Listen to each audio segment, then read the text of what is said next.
Se um dos objetivos do atual governo brasileiro é revitalizar a indústria depois de anos de queda do setor, alguns especialistas acreditam que o primeiro passo seria baratear o fornecimento de energia. A medida poderia ser um incentivo ao Plano Brasileiro de Reindustrialização, lançado há poucas semanas, além de ter um impacto para reduzir inflação e taxa de juros. É sobre isso que eu converso com o comentarista de energia da CNN, Adriano Pires. Adriano, boa noite, bom tê-lo de volta aqui no nosso CNN Prime Time. A gente sabe, né, Adriano, não é de hoje que a indústria reclama do que é cobrado em fornecimento de energia. E um ponto grande de queixa é a influência do dólar na hora de compor a política de preços lá na usina de Itaipu. Qual é o problema aqui, Adriano? Boa noite, Márcio. Boa noite a todos que acompanham a CNN no Prime Time. Márcio, a gente tem que entender que no Brasil tem uma situação muito interessante e que existe em poucos países, né? Nós temos um preço de energia que não é tão caro assim e a gente tem uma tarifa que o consumidor, principalmente o residencial, paga, que é muito cara. O preço hoje no Brasil ele está abaixo em relação a anos anteriores, porque ele é determinado pelo nível de reservatório. Como choveu muito ano passado e esse ano, os reservatórios chegaram a verter água. Então, isso trouxe o que a gente chama do PLD, um preço de mercado, para baixo, né? E poderia, aí se vem a crítica que você está colocando, poderia ser mais baixo ainda, segundo alguns. Por quê? Porque eles já afirmam que a metodologia do cálculo desse PLD inclui a usina de Itaipu, que é uma usina que tem uma tarifa dolarizada. Então, se você excluísse dessa metodologia Itaipu, se reduziria muito o preço, que hoje está em torno de R$ 69,00, né, o megawatt-hora, para algo como R$ 15,00 o megawatt-hora. Agora, esse preço também está baixo, Márcio, porque você está vivendo o que eles chamam também de uma sobreoferta de energia.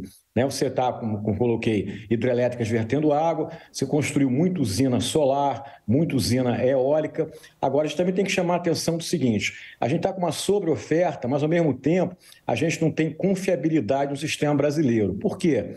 Imagina, se você parar de chover, por exemplo, como as usinas são a fio d'água, rapidamente você vai ter já pouca água no reservatório.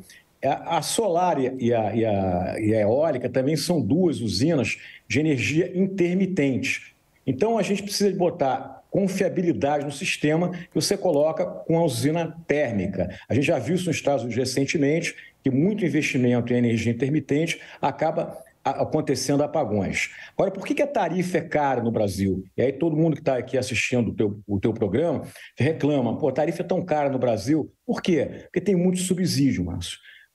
Nós pagamos uma série de subsídios na tarifa, né? Lembra que a tarifa é determinada pela Agência Nacional de Energia Elétrica e o preço da energia é o mercado em função, como eu falei, principalmente do nível de água no reservatório. Então, a tarifa no Brasil é cara por quê? Porque tem muito subsídio.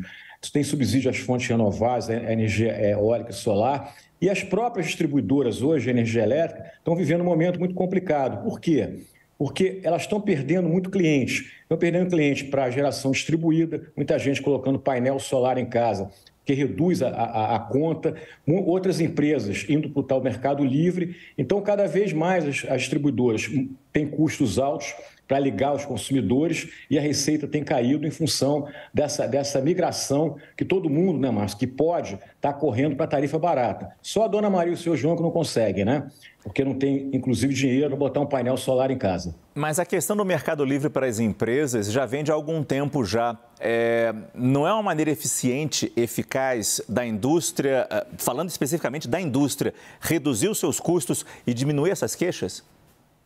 Com certeza, eu acho que o Mercado Livre, inclusive, você tem projetos de lei hoje no Congresso Nacional para aumentar os consumidores que podem migrar para o Mercado Livre. O Mercado Livre é uma coisa boa, concorrência, e você consegue energia mais barata. Só tem que tomar cuidado para não jogar toda a conta em quem fica no cativo. O setor de energia elétrica, Márcio, é feito um condomínio, né? Se um paga mais barato, outro paga mais caro. Então, a gente também tem que ter esse planejamento, porque senão o pequeno e médio consumidor também não aguenta pagar a conta que ele está pagando hoje. Agora, vamos lá, precisa de energia barata para reindustrializar o Brasil? Precisa, né? E a gente hoje está vivendo um momento, ela não está tão cara. Poderia ser mais barato? Poderia. O argumento que foi colocado hoje é que a Itaipu está dolarizando a energia no Brasil, poderíamos ter uma energia mais barata. Agora, a gente tem que entender isso, né? Que a gente também deveria discutir com mais cuidado a questão dos subsídios e a questão também da situação que hoje as concessionárias de distribuição de energia elétrica estão vivendo no Brasil. Muita coisa para se pensar e discutir aí. Adriano Pires, nosso comentarista da CNN de Energia. Muito obrigado pela sua presença aqui no nosso Prime Time. Boa noite, Adriano. Boa noite, Márcio. Até a próxima. Até a próxima.